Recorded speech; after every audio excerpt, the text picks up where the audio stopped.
Hi, welcome to our next session of the Spiritual Awakenings International Annual Zoom Conference. Uh, I'm Brian Sackett, and I am the treasurer of Spiritual Awakenings International, as well as the co-chair of the Experiencers Sharing Circle programs that we do. It's my honor and privilege today to introduce Dr. Emma Bragdon. And Emma has a PhD in transpersonal psychology and is the founder of the IMHU, which is the Integrative Mental Health University, which offers very wonderful and interesting programs. And she's helped certify more than 120 people to be spiritual emergence coaches. Emma is a pioneer researcher and author in working with spiritual emergence and helping many people having difficulties with their spiritual awakenings, as well as researching spiritually transformative experiences, such as the Kundalini energy that she'll be talking with us about today. I have followed and respected Emma's work for more than 30 years, so please join me in warmly welcoming Emma Bragdon. Please go ahead, Emma. Thank you. So, Brian, that was a lovely introduction, and I appreciate very much being here. Thanks especially to the whole team at SAI, but Yvonne, thank you for founding the organization and contributing so much around the area of spiritually transformative experiences. It's really a joy to be with you all and a privilege, so thank you. And I am going to go right to the slides if I can and share with you some slides, and then I'll be back with you to answer questions if you have any. So, Kundalini phenomena and awakening, it's definitely been a subject of great interest for me ever since I even came across the word Kundalini, and that was decades ago. So what I plan on doing today is talking a little bit about my own experience in this realm and try to define Kundalini for you and the path of Kundalini awakening, how it may cause distress, how to avoid distress, and resources for best outcomes. So around the age of 20, I was an art student at the University of California in Berkeley at the time, and I was not very drawn, I should say, to what I was experiencing there. And at a certain point, I went to the meditation teacher that I was involved with, who taught Buddhist meditation in Berkeley. And I said, I'm not sure what I should do. And he said, well, why don't you go to Tassajara Zen Mountain Center? It's just opened up and it's behind the mountains, beautiful place. Go for the weekend and see what it's like for you. Well, I went for the weekend, and I'll tell you, just within 24 hours, I felt like I was home for the first time in my life. Like many of you, I came from a family that was not very familiar with talking about emotions. We never talked about spirituality. There were a lot of things that I'd experienced as a young person that I didn't feel safe talking about. But here, all of a sudden, was a whole community dedicated to opening up about the area of spirituality. And I was immediately taken by it. And I was told, though, that in order to join the 3-month retreat, I had to sit meditation for 5 days consecutively. That's a long time, and especially for a 20-year-old. But I said, no, I'm going to do this. This is right for me. Everything feels right. So I began sitting this meditation, and that means, 5:30 or 5 in the morning until 9:30 at night. And of course, getting breaks to go to the bathroom. But outside of that, I was even meditating through meals. So, and I was sitting cross-legged. Clearly, one part of what was going on was there was a lot of pain in my legs sitting for that long. But there was also a lot of extraordinary experiences I was having on an inner level. And I was supposed to be in silence the whole time. So I was holding it to myself, gestating. But at a certain point, my whole body started shaking. I could not understand what was going on. It was involuntary and it wasn't uncomfortable. It was, I guess, you could say it was a kind of release, but it was distressing to me because I was completely out of control with it. And I didn't have the word Kundalini at that time, but I'd later recognized that when people, especially those of us who are drawn to retreats and drawn to meditate, deep meditation and consistent meditation, that it can happen. Things can start shaking loose. So at the time, I was surrounded by a lovely supportive community. I didn't really take it as a problem, but I just took it as an event within meditation. So I have consistently been drawn to meditation throughout my life, and I have put a few decades into it since age 20, as you can tell. So now here we are in 2025, and I have been a very grateful member of a community that is involved with meditation. I'll talk to you a little bit more about it later. But I have been consistently meditating and sometimes for good long periods of time each week. So one night, and this happened just a month or so ago, one night I woke up in the middle of the night with this loud crashing thunder going on outside. I thought, and it had been a very peaceful night. And I thought, what is going on? Wow. But at the same time, I felt this surge of energy moving up through my spine. And I was just amazed by both. But after seconds, really, it was less than a full minute, I looked outside and I thought, okay, where's the rain? Where's the thunder? Where's more lightning? Well, there wasn't any. There was no thunder. There was no lightning. There was no rain. And I had had an inner experience, which I can only relate to the Kundalini rising, because sometimes surges of energy happen, and they happen in a quite extraordinary way. So again, I didn't feel any pain around this in particular. It was involuntary movements that were going on and surges of energy that actually my system can accommodate now. And I have grown in terms of feeling a lot more peace than I ever had in my life before, a lot more joy and joy around the simple things of life. And I would say, as a result of the work that I've done, I do have a deep dedication to assisting others who are moving through their own awakening processes. So these are some of the results that I've received from my meditation and from working with Kundalini. And these are some of the same things that anyone can achieve by working in meditation and also working in spiritual community where there's appropriate guidance. So let's get to, just a minute, there we go. Let's get to what is Kundalini anyway. So Kundalini is thought of and imagined as a snake coiled at the base of the spine, the sacrum, or some people will refer to it as the coccyx area.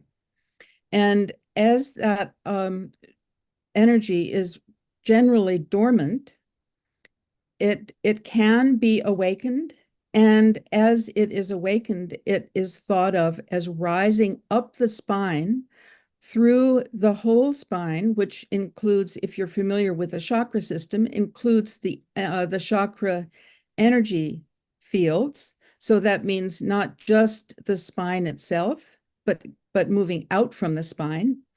And ultimately, it ends up in the 1,000-petaled lotus, which is perceived as the crown chakra you might have heard of, and is at the very top of the head and beyond the head.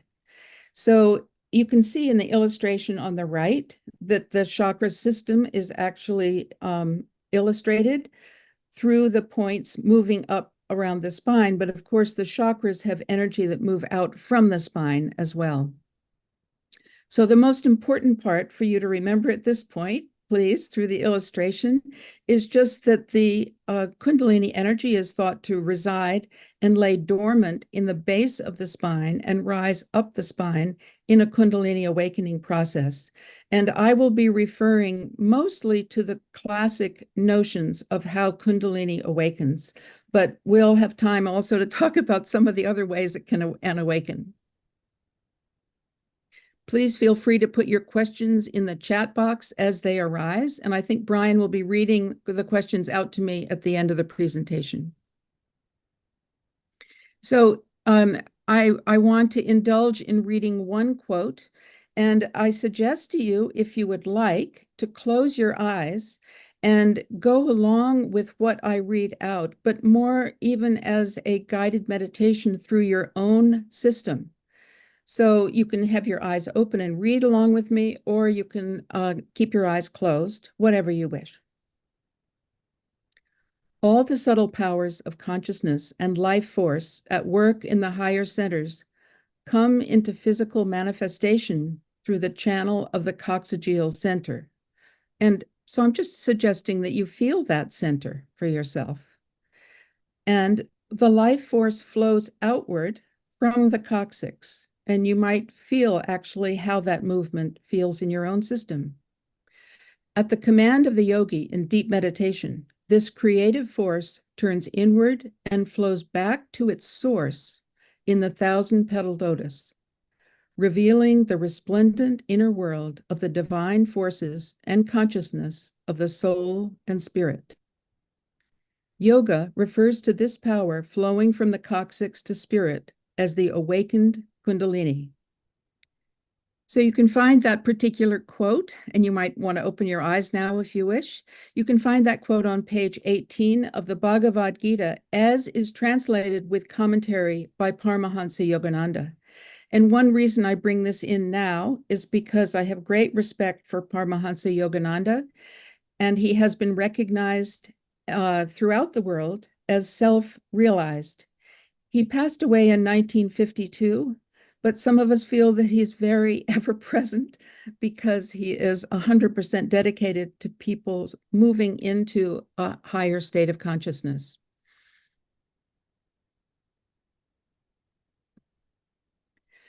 So why do we raise Kundalini? Why would we ever want to? And I mentioned something about myself, but I want to repeat again something of what I said, as well as add to it. So as Kundalini awakens, so as this energy moves up, it is bringing us more peace, more joy. Some people refer to it as bliss, a deeper connection with ourselves, as well as all living beings and all of life. And ultimately, and sometimes in passage, people experience a communion with all that is. And I hesitate to refer to God in various ways that come from particular cultures because I want to be inclusive. So I'll say communion with all that is. For some of you, that will mean God.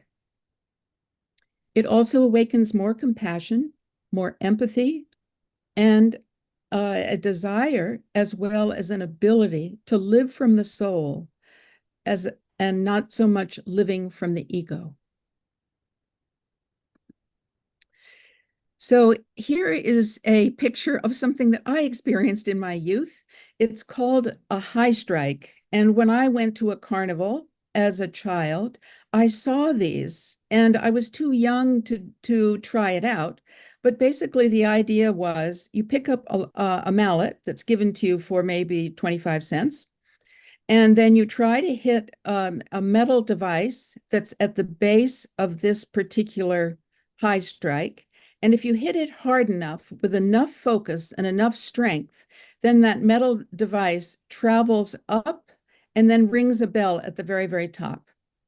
So I thought this might be a very fun image to present about Kundalini, because Kundalini rising also takes tremendous focus and strength. But with Kundalini, of course, it also takes persistence because people are generally practicing the awakening Kundalini over a good long period of time. And high strike generally takes a minute or two. You either make it up so the metal touches the bell and rings the bell, or you don't. But it takes focus and strength, and that's what I'm trying to say is similar to the whole Kundalini awakening process. Now, in Kundalini awakening, meditation is key. So here we have a representation of the high strike, which I just showed you, and a woman sitting in meditation, and she is using focus to focus her attention on her inner life. She's disconnecting her attention from the five senses, so not seeing as much. Her eyes are closed, not paying so much attention to hearing or smelling or tasting or even sensing with her body, but instead she's connecting more with the sixth sense, which we associate with the third eye and associate with intuition. She's also focused on the correct posture so that Kundalini can move up the spine. And this does take enough strength to remain erect in a good posture, but it doesn't take tremendous strength like it would take to, for instance, do the high strike.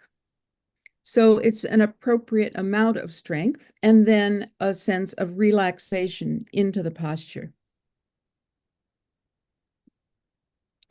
So now I'm going to shift metaphors a little bit, and I'd like you to just picture for a moment that this particular man in a kayak is moving along a river.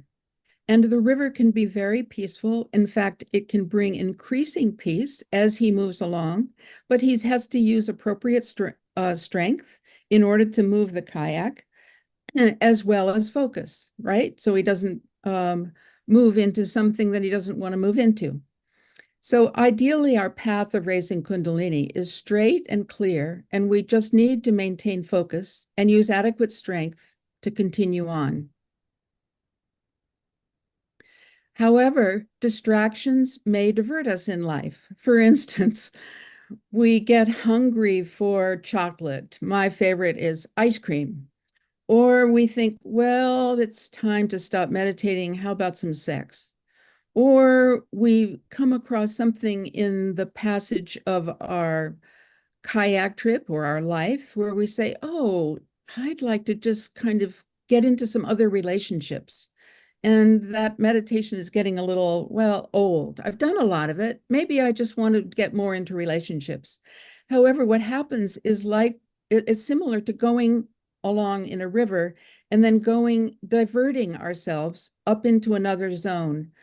And so that might not be ideal in terms of awakening Kundalini. It might be what we want to do, and that's no problem. But if our intent is just awakening Kundalini, this becomes then a diversion. So obviously, we want to lead a balanced life and stay healthy, and enough and the right kind of foods and micronutrients are extremely important.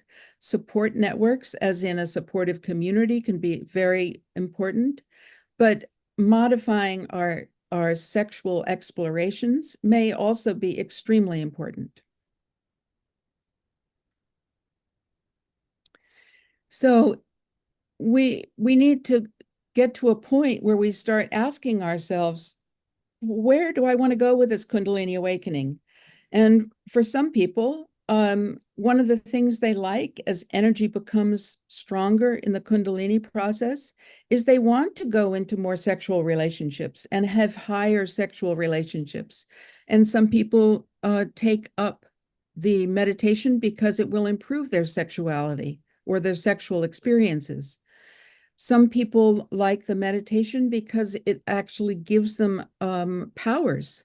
For instance, it can open up intuition, make us more sensitive to energy, make us better at doing massage and doing energy work because we can sense where people are and perhaps be a lot more effective at working in the healing process. So all of this can be wonderful. However, if we just want to move into higher consciousness, we need to be aware that the pathway does deserve and needs focus. So, and it is not necessarily about accumulating powers. It's more about raising consciousness with persistence. So, material desires in this case, when someone does persist and their intention, their goal is awakening Kundalini, material desires, including sex, are actually let go of to a large degree because the bliss of higher consciousness arises and provides greater satisfaction. Quite an astounding concept, eh? So, having talked about some of what can happen with the Kundalini raising and obviously expanding consciousness, I've spoken that can occur when we forget our intention and get distracted or diverted. I showed you that through maybe a kayaker moving up into a different channel and not staying with the river that they decided to go down or up. But other kinds of distress can happen. For instance, a person can get scared, literally feel somewhat disoriented. So if they don't have a conceptual framework of the path forward in Kundalini, and perhaps they've grown up in a family situation or a cultural situation where there was absolutely no kind of framework for this kind of growth in our expansion of consciousness. Or maybe they grew up in a culture where people thought spiritual experiences are actually part of delusion and part of madness, maybe even part of mental illness. So some people, when they feel this rise of Kundalini and don't have supports around them, like I did in the spiritual community, some people can get scared and feel disoriented and begin to isolate themselves, even feel ashamed, like, oh dear, I'm having something terrible going on. I don't know what it is. This is wrong and probably means something negative about me. There is, and then if we don't have qualified guidance, including a supportive community, and we don't have a framework which allows the mind to relax and understand where we're going, the disorientation can get very strong. And some people who have had big experiences with Kundalini and start feeling like, oh, maybe I am mad. Maybe these visions that I'm having as part of Kundalini or these things that I'm hearing that other people don't hear, maybe that's part of madness. Maybe I'm crazy. So obviously distress can come from this. But the other kind of distress can come when the energy of Kundalini, if it's rising up through the spine, meets obstructions. So these might be something that we could conceive of as physical obstructions, as in muscular contractions associated with the pain body. So you may be aware of that particular term.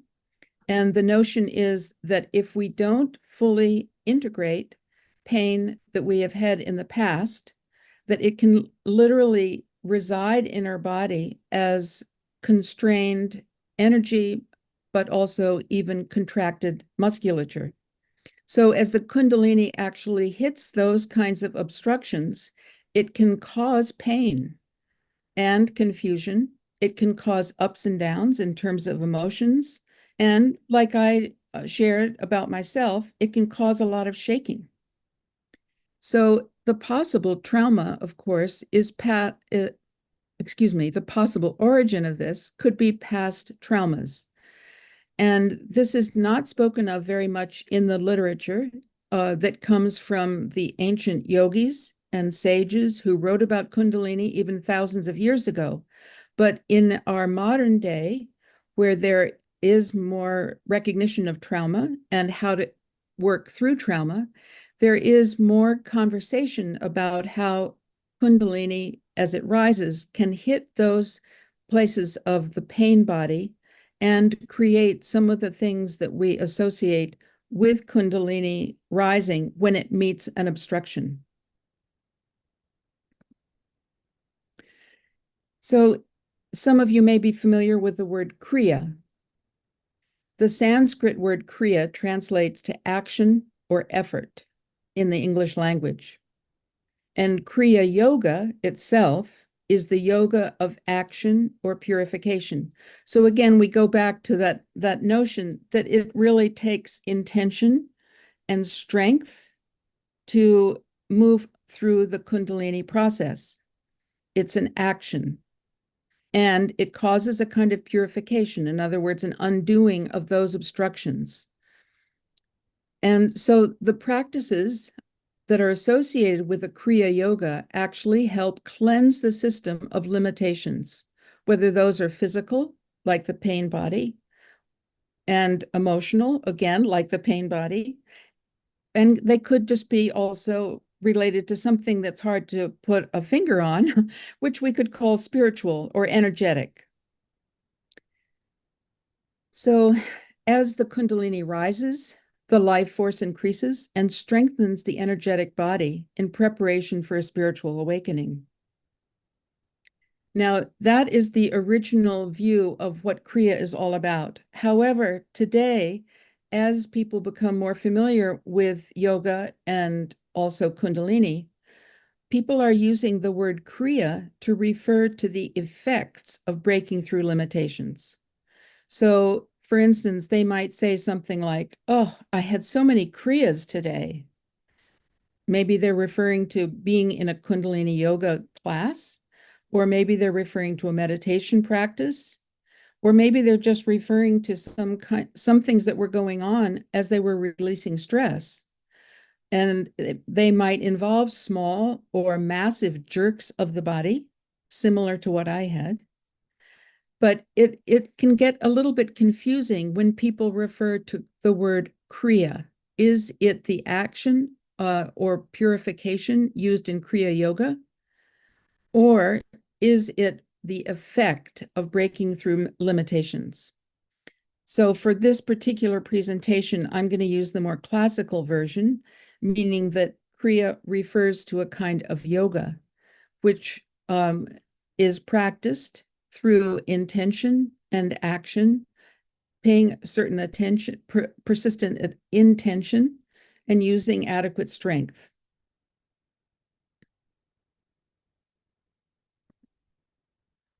So if we look more into some of what can happen when people are having a Kundalini experience, it's important to also look at some of the verbiage that has come up as we start bringing Kundalini into our language and into our mental health care system.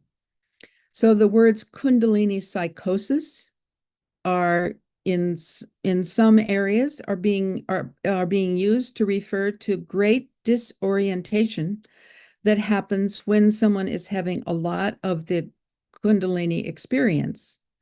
There also has become a term called Kundalini syndrome, which may be similar to Kundalini psychosis.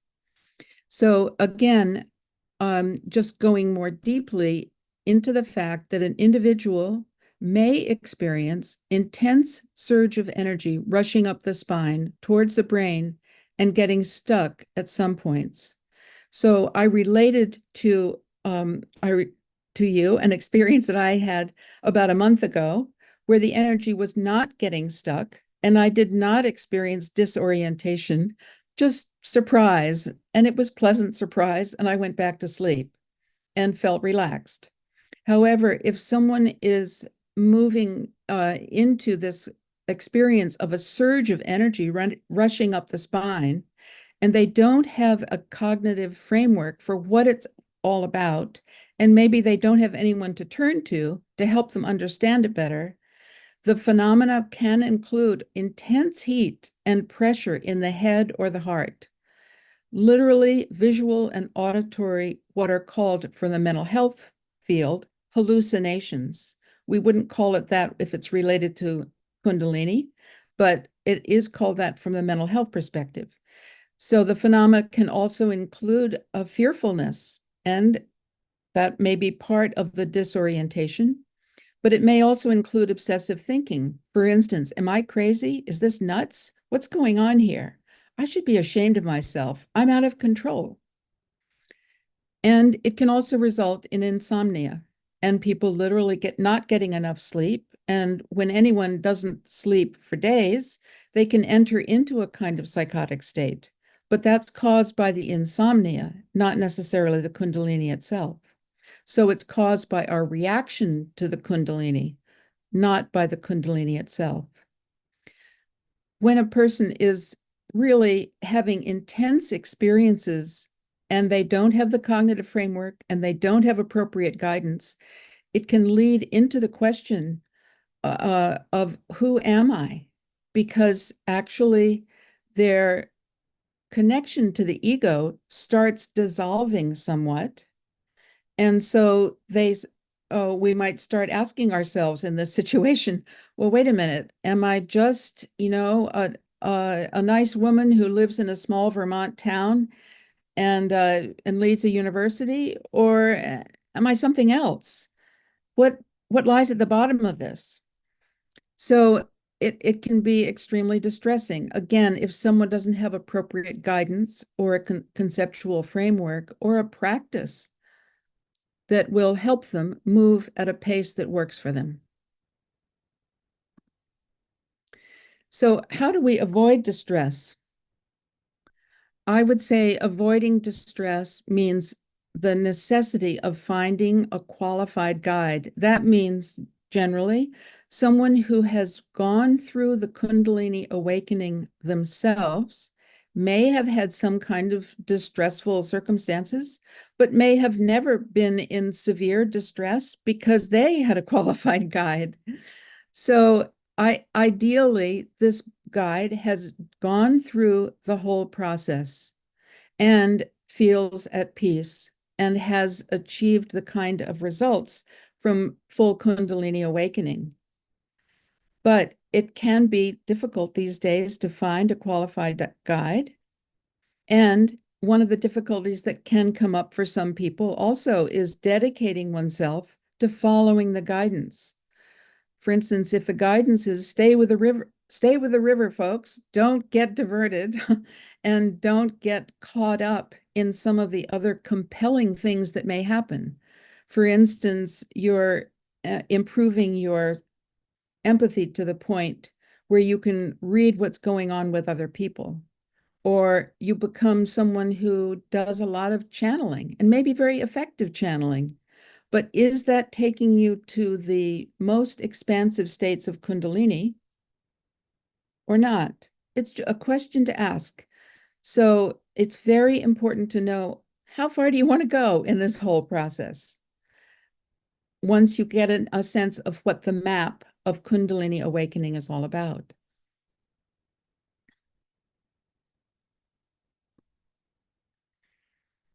So I love dogs. I travel so much, I don't have one, but I enjoy looking at pictures of dogs then and enjoying other people's dogs. So here we are at the river again. And just imagine that someone, using the metaphor of a kayaker going down a river, someone has become unbalanced, maybe a little disoriented, and their kayak flipped. So in referring that to Kundalini, we could say, well, someone has been practicing Kundalini and maybe they haven't had a guide. They're on their own. They got very distracted. They hit something in the river and the kayak flipped. So the dog on a boat may be able to bring help to that kayaker. However, if we refer it again to Kundalini, it may be that the dog is not does not have all of the information necessary. But this is a great picture, isn't it? So we need someone who, as a guide, who has vast knowledge of the path of awakening of Kundalini. Again, suggested someone who has done the path themselves and has achieved the highest results. That person, if they have achieved the highest results, will come from a place of unconditional love and wisdom. Unconditional love and wisdom does not mean that they will also be sleeping with their followers. And as much as that can be a loving gesture to have sex, it can also be a way of satisfying the teacher in this case, or the guide, and not be completely unconditionally loving or empowering to the student or to the person who is trying to achieve full Kundalini awakening. So ideally, the job of the guide is also there when you need them, 24/7, 365. Almost inhumane, right? Or inhuman. And 100% dedicated to your awakening. So I once had a dog that was there 24/7, 365, but I didn't expect him to help me with my Kundalini awakening, but he certainly gave me great companionship. Maybe you've had the same. So getting back to this metaphor, if we flip the kayak or we become very unbalanced and that leads to problems in the Kundalini awakening, a dog cannot help us. And some people are now turning to Chat GPT, AI, YouTube videos, Google, maybe some books, but that's not going to help either because the issues along the path of Kundalini can be extremely subtle and also very personal. For instance, it may relate to something in your past history that's important to acknowledge. You're not going to find that on Chat GPT.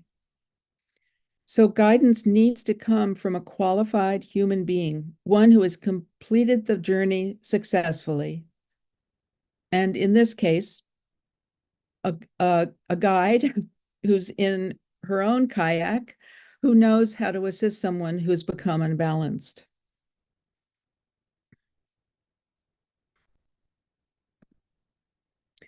So what happens if you do have the good fortune of having qualified guidance? Then the path of Kundalini awakening can be gentle and easy, like a flower opening that has enough water and enough sunshine and the appropriate place to grow. So that's extremely important to know because I think in many places today, people start associating Kundalini awakening with some of the distresses that can happen, almost as if it's expected to have the distress in one form or another, whether it's disorientation or whether it's pain or whether it's spastic releases of uncontrolled energy. It doesn't have to happen. And that is in the classic literature, but is not as much available in the way Kundalini is coming into our culture, into the Western culture. So ideally, we stay on the path if our motivation is full Kundalini awakening. We stay on track in the river and ultimately reach the ocean. The ocean being a metaphor for cosmic consciousness or full self-realization. Some people call it full communion with God, or full communion with all that is. And of course, that involves some ego dissolution, meaning a person can then identify with the God self within them and also feel a strong communion with all that is. So that is the ultimate and ideal goal of full Kundalini awakening. And our job is to apply enough strength, just like with high strike, enough strength and focus in order to continue on that path to reach that ultimate goal.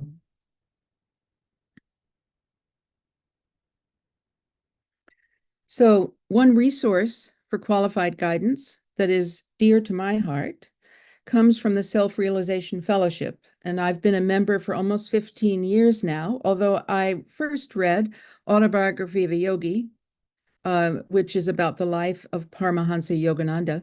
I first read it in the late 60s, but at that time, I had the great good fortune to be studying with someone who was fully self-realized, who was a Zen Buddhist abbot of the Zen Mountain Center, which I described to you earlier in this presentation.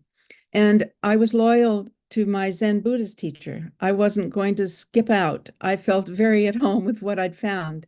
But I knew that Yogananda was also a profoundly realized person, as well as a magnificent teacher. And I could feel drawn to it. And so my teacher died actually in 1971, my Buddhist teacher. And at that particular time, I moved on to some explorations of other teachings, but I ultimately returned, and I'll say returned because I'd already discovered Yogananda. I returned to Yogananda about 15 years ago.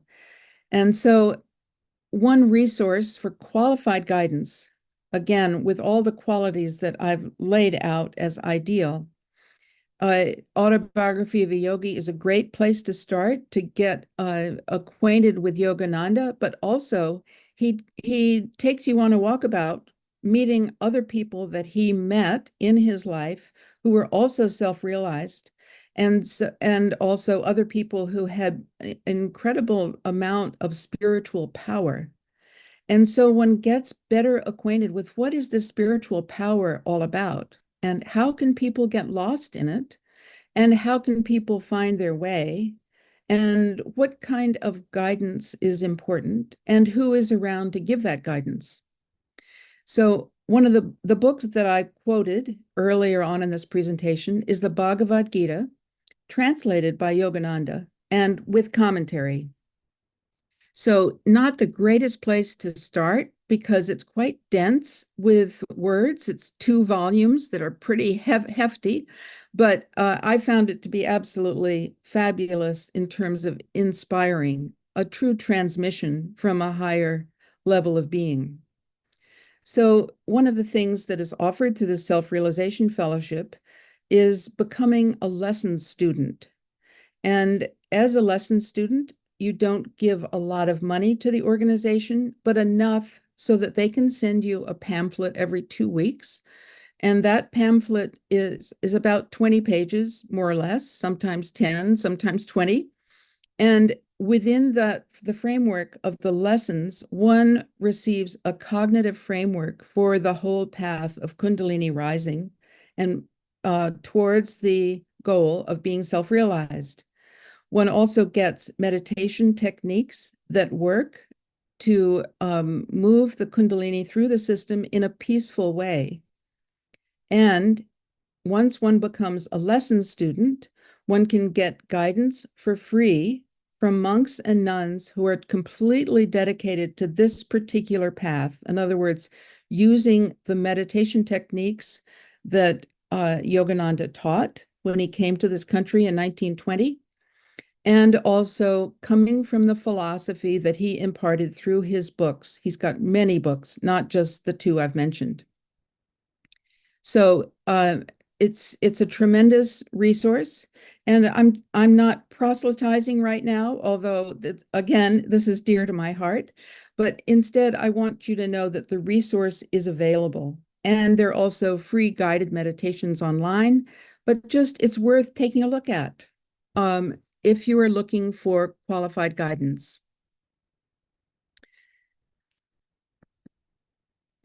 And just as a reminder, what happens when one reaches at the end of the kayak trip in the ocean, the kayak trip on the river, when one reaches the ocean, that sense of becoming one with all that is, there's a sense of being deeply at peace. An ability to reach into a kind of ever new bliss that is infinite. In other words, it doesn't get boring. It seems to be always new, always new, always new. And that doesn't mean it's because you're having difficult experiences moving up your spine, and thus you're always moving to a new level. And there are phenomena like that. But the phenomena is more in the subtle realms, deepening the bliss and happiness. A profound compassion for self and others arises, and also not only a desire, but an ability to be more fully present in who we are in our deepest self, and a desire as well as more ability to live from the soul rather than the ego.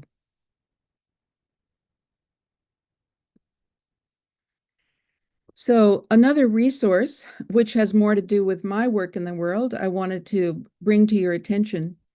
So it became clear to me, even when I was at Tassajara Zen Mountain Center back in the 60s, that there were some people who were meditating very consistently and deeply, practicing Buddhist meditation, who ran into an issue. And the issue was sometimes not named. Sometimes they had no idea what was going on. But I saw people entering into a psychotic state. One particular man thought, oh, I'm impervious to any problems. I'll go meditate in the middle of traffic in San Francisco. One person was just catatonic, lying in her bed. So I realized at that point, back in the 60s, that there was a gap in training of care providers. In other words, if either one of those people had gone to a conventionally trained psychotherapist, they would have just been called psychotic, possibly schizophrenic, and given medication. And the same thing is happening today. In other words, there's a lack of understanding about what can happen in the path of spiritual awakening. So I started training spiritual emergence coaches in 2015 as part of my work at Integrative Mental Health University. We now have over 130 spiritual emergence coaches that are available. Some of them lead support groups for people who have had spiritual experiences or spiritually transformative experiences and are feeling some distress or loneliness around what they've experienced and want to connect with others and just to feel that they're not alone and also to understand the territory better. The other thing that we do to enhance the understanding of the path is we have 46 other courses that illuminate the path of awakening. So I just wanted to let you all know that all of the courses that we've created are available to anyone. And we are also in a position to give continuing education credits to those people who are psychotherapists and have had the training to be certified as coaches and want to just not only get the training, but also get credit with continuing education credit. So we are in a position to be able to offer that. But most importantly, we want people to have something that's practical that they can use not only to enhance their own lives, possibly to enhance the lives of a loved one is going through a process which is disorienting or distressing for them. But it's important to have practical skills to know how to work with the distressing things that can happen and understand what they're all about anyway, and also to have a larger conceptual framework. So it's not every day that people become part of a spiritual community that can give this conceptual framework and can give coaching that's appropriate. And many people who are even in a position of being spiritual teachers and guides do not know about the kind of crises that can arise in the spiritual emergence or spiritual awakening process. We call them spiritual emergencies that can arise when people really are profoundly distressed. So that means that in some situations, like going to a week-long Vipassana retreat, and I'm not picking on Buddhists now, but just to say that sometimes in those intensive retreats, a person will reach a place where they feel profoundly disoriented. And some of the teachers who are offering these retreats do not have the skills of working with people who are in this profound disorientation. So we are reaching out to people who are already teachers or people who run retreats as well as people who are coaches and psychotherapists, so that these people can fill in the gaps of their training and be able to give appropriate support to those who are in distress because of their spiritually transformative experiences. So just to mention, our mission is really bringing spiritual experiences into a valued role in mental health care. And we are a not-for-profit organization, 501(c)(3). So this picture here is of our most recent graduates. That is like literally last Sunday, 9 new people became spiritual emergence coaches. I should say 8 new people became spiritual emergence coaches, and 1 was an apprentice trainer. And so we do have an international directory of 130 spiritual emergence coaches.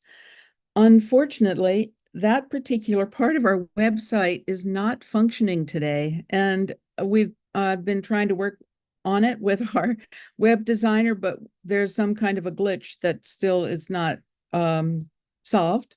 But I hope that it will be solved very soon. And the coaches, some of them can offer one-on-one counseling and coaching, and some of them offer support groups where people gather and talk about their experiences and also talk about the resources they found that have been helpful. For instance, some people going through the distressing Kundalini may reach out to energy workers or massage practitioners in order to work with some of the pain in their body. And having adequate resources can be so important.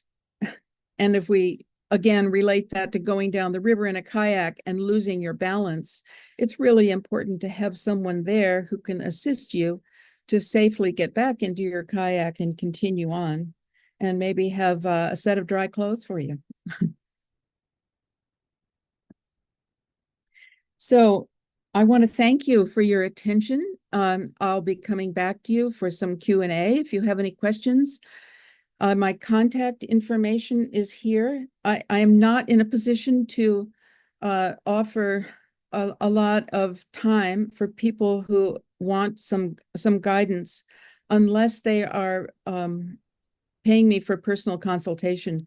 My energy and time just doesn't stretch far enough, but so I will refer you, if you have questions and are seeking guidance, to our spiritual emergence coaches. And yet I am available for personal consultation also, and you can find more about that at emmabragdon.com.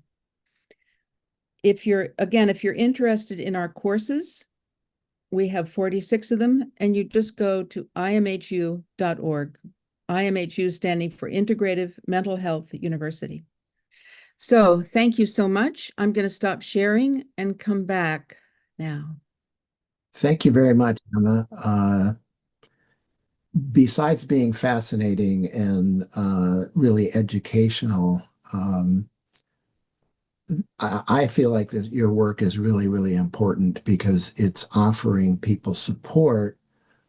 In my many years of working with people in spiritual emergency, Kundalini experiences were underlying a lot of them, misunderstood, mishandled, and all of that. And it's just, there's already a bunch of comments about how grateful people are for your work. So thank you very much.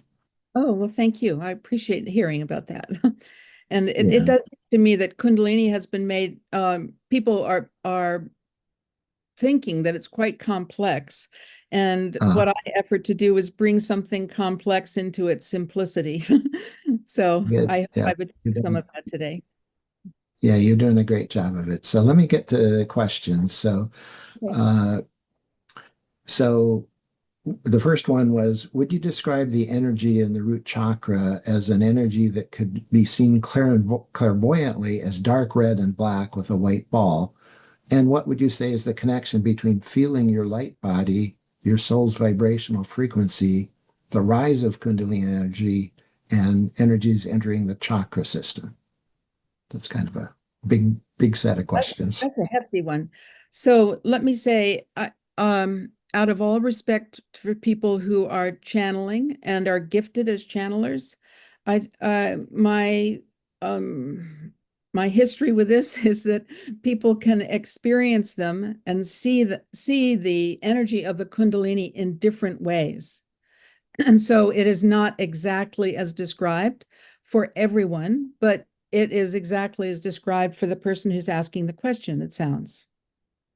So I don't want to be in a position to confirm that it's either right or wrong. I just want to say that there are lots of variations on this particular theme, and thank you for those who are gifted with channeling.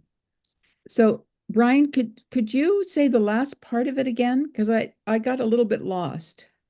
The last part. That's what would you say the connection is between feeling your light body, your soul's vibrational frequency, the rise of Kundalini energy, and energies entering the chakra system?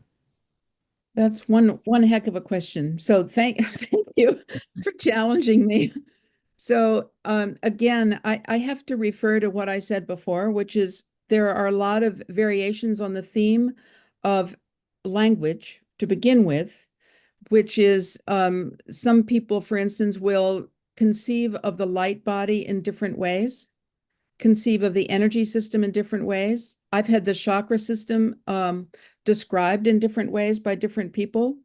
So it's really, really difficult to make a general statement that has any authority at all about whether the Kundalini energy relates to any of these, because for some people it will relate to all of the above. For others, it won't, depending on what they've read, who they've listened to, and what they themselves experience as energy and what language they feel comfortable with. So I'm sorry, I really don't feel like I can go further than that. And out of respect for really the transcultural nature of Kundalini and how it's coming into our language right now in various ways, which can be extremely confusing, especially if we hop around to different YouTube videos, getting different interpretations of the language of Kundalini from different sources. Great, great. Thanks, Emma. This is a more straightforward one. How do you know that your system, mental, physical, and energy bodies, are ready to receive this energy? Oh, well, from my experience, if one has a qualified guide, and if one starts with a kind of meditation and qualified guidance and some community support, that the Kundalini will not try to overwhelm a person, but it can arise in a very peaceful and gentle way, like a flower opening. So it does not have to be difficult. And we might even liken it to childbirth. So if we resist the flow of energy in childbirth, it can be extremely powerfully painful. But if we allow ourselves to surrender to the flow, it does not have to be as painful. So Kundalini rising does not have to be painful at all. It can be a very gentle process if one has a qualified guide and if one has a technique underneath that qualified guidance that can gently help us to move up the spine. So I want to tell a brief story here. And within, so my specialty is spiritual emergence or spiritual awakening, and also the crises that arise, for instance, and we call those spiritual emergencies. And at one point I became really interested. If someone is coming into the self-realization fellowship and they're a lessons student and they're wanting to get what the lessons are about, which is Kundalini rising, how much do they see within the self-realization fellowship spiritual emergencies, spiritual crises, real difficulties with the rise of Kundalini in people? And So I asked a nun that has been for decades involved with self-realization fellowship, and the answer I got was they don't see the crises. So that to me says very distinctly the process can be extremely gentle if one has qualified guidance and follows the path and is willing to follow what is written as the path. That's all I wanted Great. to. Great. Thank you, Emma. Here's one. Can Kundalini awaken spontaneously with no focus, no preparation, and no or very little meditation? Mine awakened 2 years ago and seemed to come out of nowhere and was very intense and destabilizing. Love that question. Sorry about the destabilizing and about the difficulty that you experienced. But I I have a notion, and this also comes from reading more about what the ancient yogic sages have been saying, that we are entering into a time of transition right now into a new yuga or a new time in which more people are going to be experiencing channeling, experiencing the energy moving through the body, being able to see energy in other people's bodies, and possibly have more mental telepathy, and certainly experience a lot more energy moving through their own system. But that doesn't mean that they're going to have a guidebook or a guide. It means that it can just happen spontaneously for some people. And one of the things I'm noticing too is that people who decide to go to Peru and experience ayahuasca, or they decide to do it undercover in the places where it's available, or they go for exploration with psychedelics. These can open up energy in the body, and people at this point will sometimes relate that to Kundalini rising.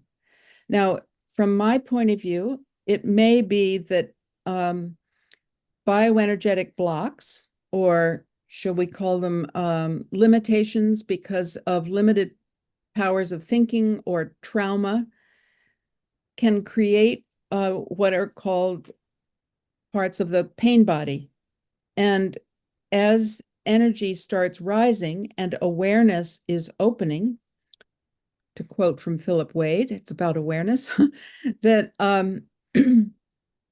a person may become extremely uncomfortable, but it may not be so much that the Kundalini path is being followed with guidance and understanding, but it can be just a breakthrough, which breaks through some of the limitations and some of the contracted energy that relates to past trauma or relates to experiences where someone maybe led a life or had a period in this life where they were acting in ways that were less than compassionate.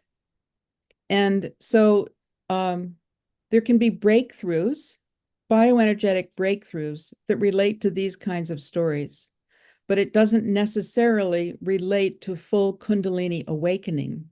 It might be an experience of more energy and more awareness, and so a breaking through that is related to the Kundalini process of expanding consciousness.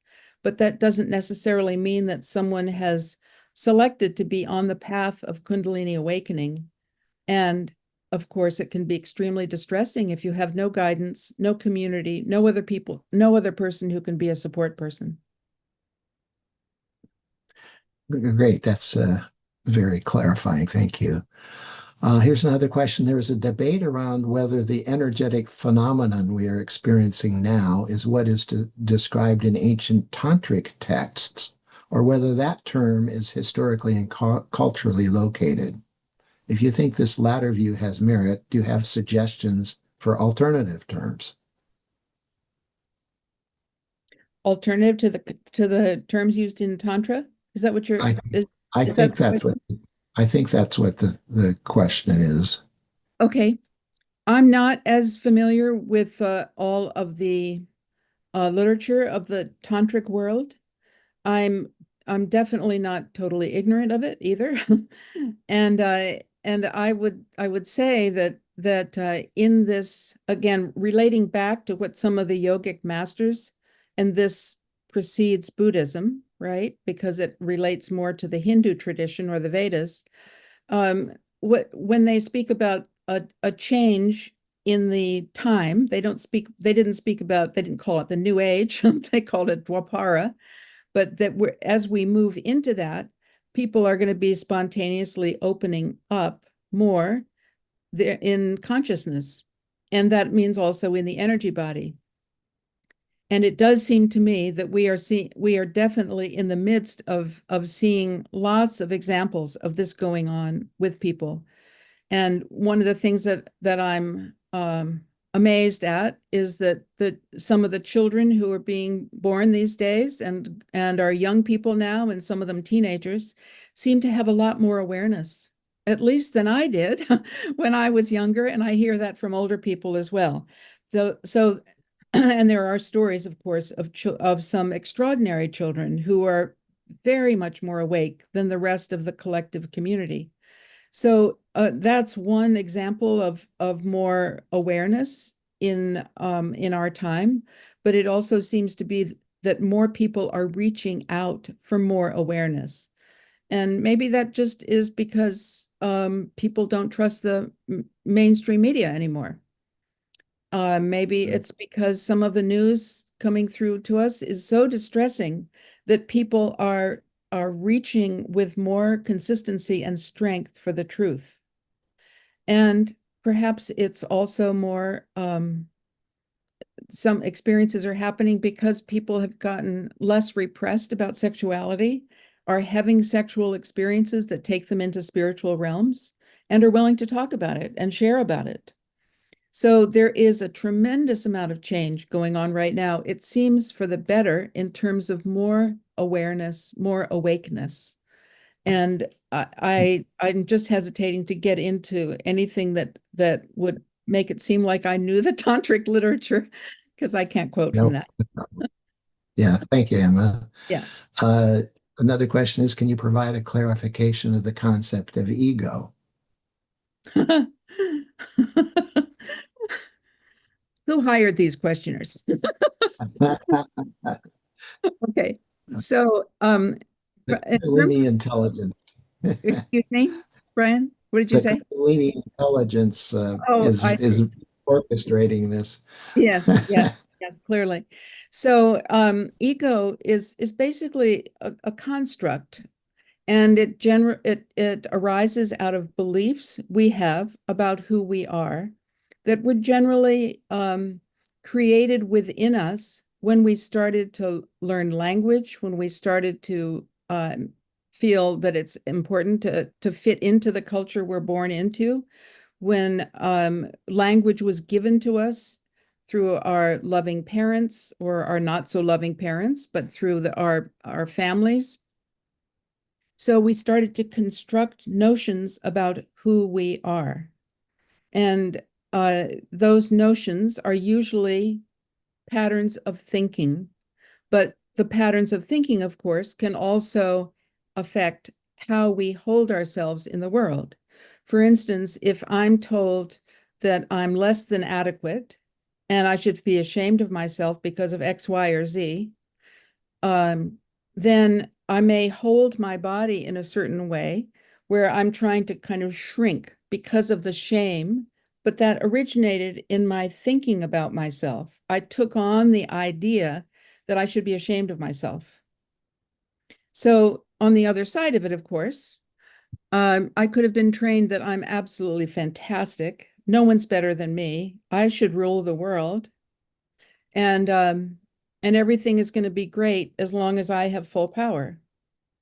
And then there's every variation on that theme in between the person who tends to shrink because of beliefs they have, or the person who is quite grandiose, again, because of beliefs they have about themselves. So these are constructs of the mind. And as one leaves the constructs of the mind and moves into expanded consciousness, a whole other zone opens up that is not of the ego and more of the soul. And that's hard to put in language. Great. Thank you, Emma. I think we have time for about two more questions. So one of them is, do you think that the Kundalini energy has its own innate intelligence, or does it require kind of outside direction?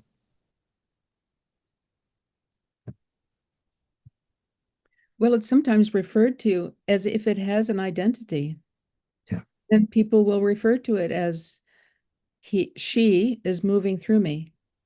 Almost like it's a goddess or some kind of higher intelligence that has a personality.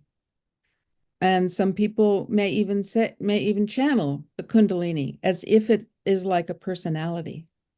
But certainly it has some intelligence. But whether it is like an entity is something that I wouldn't put my money on. So I wouldn't call it an entity, but it is something that has intelligence. Like I'm looking at some gorgeous trees right now in the outside my window, and they have intelligence, and they also each tree has an identity. But there's something that is of nature moving and growing that is we could liken to Kundalini, especially if it's nurtured in the correct way, meaning it gets the nutrients it needs. Yeah. Great. Okay, so here's one. Can you speak to the idea of the dark night of the soul, more so the second dark night as per St. John of the Cross, in relation to Kundalini or spiritual awakening? Boy, these questions are really fabulous. Thank you all. So the person asking the question may know a lot more about St. John of the Cross and what his awakening was about.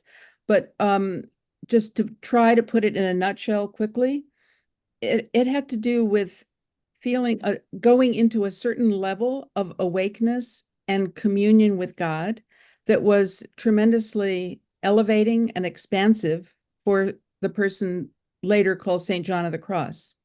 And then that he seemed to fall away from the illumination that came from that particular level.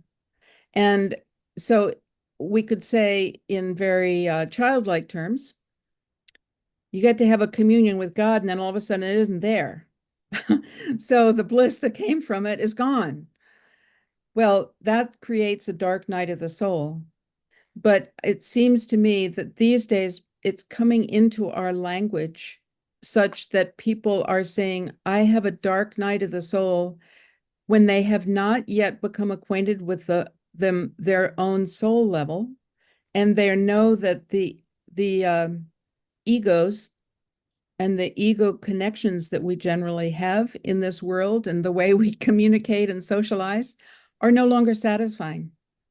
And maybe they're dysfunctional. And so a person becomes depressed because they're not getting the connection that they want socially, as well as the connection they have with themselves. And then there can be a real sense of being lost, not know how to find something of meaning, not knowing how to find a life of meaning and purpose, which of course brings with it a tremendous sense of darkness. And I would say that that relates to the dark night of the soul.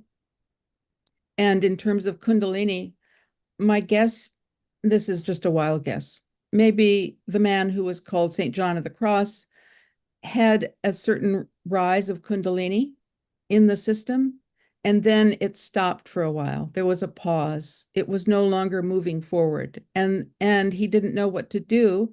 He didn't have the appropriate guidance to help him move it forward, and he knew there was some further to go and didn't know how to get there. That's my answer. Yeah, thank you, Emma. There were just many, many comments of gratitude for the work you're doing and of how helpful it is, and people sharing their own experiences of their own Kundalini journeys. So a lot of gratitude for you. So thank you very much for doing this wonderful work and for doing this great presentation. Thank you so much. There by the grace of my own guides go I. Thank you. Thank you very much, Emma.